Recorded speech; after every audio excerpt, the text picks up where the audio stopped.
लक्षात घेतलं पाहिजे की या संदर्भात ही वस्तुस्थिती त्यांच्या लोकांच्याही लक्षात आणून देण्यात आली। मंत्रिमंडळ उपसमितीची त्यांच्या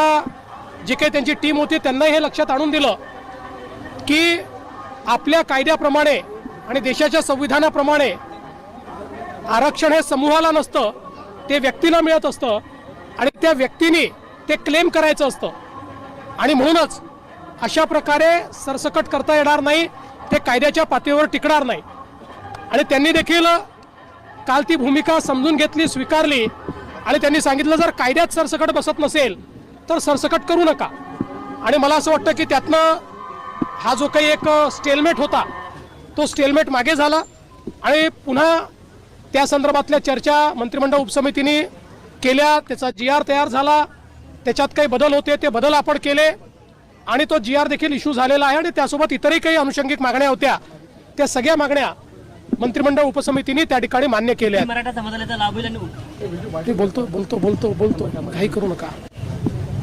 त्यामुळे एकूणच पहिल्यांदा तर मला श्री राधाकृष्ण विखे पाटील जे या मंत्रिमंडळ उपसमितीचे अध्यक्ष होते आणि मंत्रिमंडळ उपसमितीतील सर्व जे प्रमुख नेते आहेत त्या सर्वांचं, आमच्या मंत्र्यांचं अतिशय मनापासून अभिनंदन करायचं आहे की त्यांनी सातत्याने बसून एकेका गोष्टीचा अभ्यास करून मोठ्या प्रमाणात चर्चा करून त्या ठिकाणी हा मार्ग काढलेला आहे। आणि आता हा मार्ग निघाल्यामुळे मुळातच जे मराठवाड्यात राहणारे आमचे मराठा समाजाचे लोक आहेत यांचा कधी काळी त्यांच्या रक्तनात्यातल्या कोणाचाही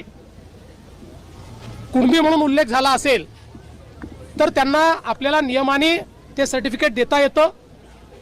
आणि हैदराबाद गॅझेटियरमुळे अशा प्रकारची नोंदी शोधणं हे सोपं होणार आहे आणि त्यातनं फॅमिली ट्री एस्टॅब्लिश करून अशा प्रकारचं आरक्षण देता येणार आहे। म्हणजे एकीकडे ज्यांना अशा प्रकारचा पुरावा मिळेल त्या सगळ्यांना ते आरक्षण मिळेल आणि जी OBC समाजात भीती होती की सरसकट सगळे अशा प्रकारचं आरक्षण घेतील आणि ज्यांच्याकडे पुरावा नाही तेही आरक्षण घेतील आणि इतरही समाजाचे त्याच्यामध्ये घुसण्याचा प्रयत्न करतील,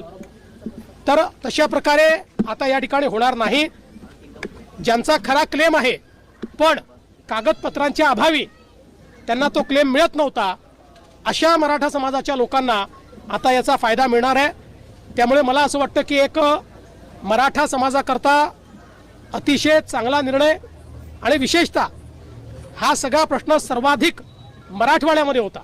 कारण मराठवाड्यात रेकॉर्ड्स नाही आहेत आणि म्हणून मराठवाड्याकरता हा प्रश्न अत्यंत महत्त्वाचा होता आणि मराठवाड्यातनं इतरही भागांमध्ये राहायला गेलेले जे लोक आहेत त्यांच्याकरता महत्त्वाचा होता। मला असं वाटतं की त्याच्यावर एक संवैधानिक तोडगा आम्ही काढू शकलो आहोत, एक असा तोडगा काढू शकलो आहोत की जो कोर्टातही टिकेल आणि त्यातनं लोकांना फायदा होईल। आणि म्हणून मला असं वाटतं की मी स्वतःही मंत्रिमंडळ उपसमितीच्या कामावर समाधानी आहे, त्यांनी उत्तम काम या ठिकाणी केलेलं आहे, मी त्यांचं अभिनंदन करतो। आणि या सगळ्याच्या दरम्यान थोडा मुंबईकरांना त्रास सहन करावा लागला, खरं म्हणजे त्या संदर्भात मुंबईकरांची दिलगिरी देखील मी व्यक्त करतो की जो काही त्रास त्यांना सहन करावा लागलाय, पण मला असं वाटतं की शेवटी एक चांगला निर्णय या ठिकाणी आपण घेतला आहे।